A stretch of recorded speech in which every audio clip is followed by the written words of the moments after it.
Good morning, everybody. It's just after 7:30 here in the office in Wellington. Today's Thursday, so what that means is I don't have select committee. So this is the morning that I catch up or try and catch up on emails and paperwork, have meetings with interest groups or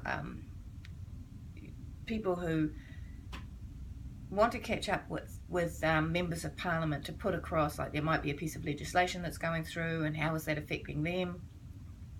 And so that, so they come around. I suppose you could call them lobbyists, but some people are professional lobbyists, and then what you've got is the people who actually run the NGOs and the community groups and so on, who are just trying to make sure that MPs understand how legislation affects them.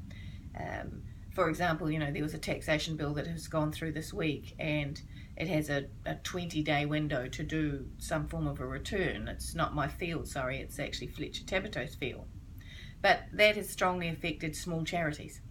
So we need to understand that, and the only way often to get our heads around that is for the people who are on the front line to come in and explain it to us, because the bureaucrats that write legislation, often it looks like a great idea and it works for the system in which they work. But when you actually put it down onto ground level, street level, and practically implement it, it can have some unintended consequences very often. So anyway, Thursday morning is basically the morning that I usually have clear for those sort of meetings. Yesterday we had I had select committee, education and science select committee from 8 till 1, and we heard, I'm pretty sure we've heard the last of the submissions around the education amendment bill. The other day, I'm pretty sure it has been in the paper, the Children's Commissioner has asked that the government stop the Education Amendment Bill immediately and consult with children. Because apart from not consulting with the sector, the teachers or principals federations or anybody like that, they haven't consulted with children in any way, shape or form. And we had a really strong presentation yesterday from UNICEF as well, who... for 24 years we've been the signatory to UNCROC, and which is the United Nations Rights of the Child, and yet there's no children's impact assessment on or no student voice inside this piece of legislation at all. So they made a really compelling presentation and also called for this bill to be stopped and to go back and to be fully consulted on.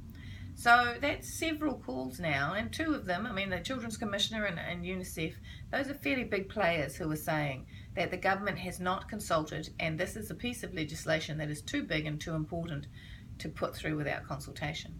So I'm going to have a conversation with my opposition colleagues around what we may or may not be able to do about that. The other two things, though, we had two other really compelling presentations.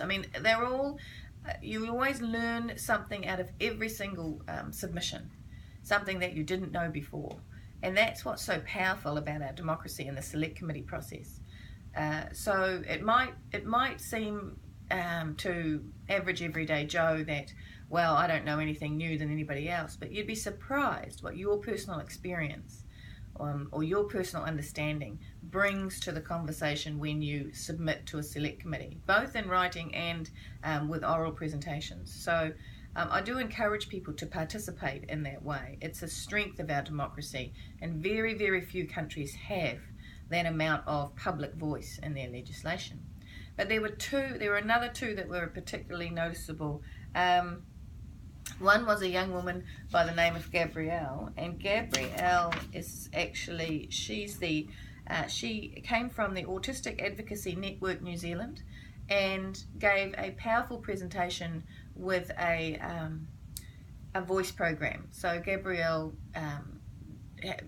didn't interact orally herself. She and I don't know whether Gabrielle does or not generally, but it was powerful to see some of the technology that we could be putting into place in our schools being used in a select committee environment. And the other person too that was really, really interesting was Shannon, and Shannon is a speech language therapist and inclusive education consultant. And it was just one of those presentations that you knew that this person knew what they were talking about. There is a solution out there, and we should be advancing that solution for the benefit of all our young people. Okay, have a good day. Bye bye.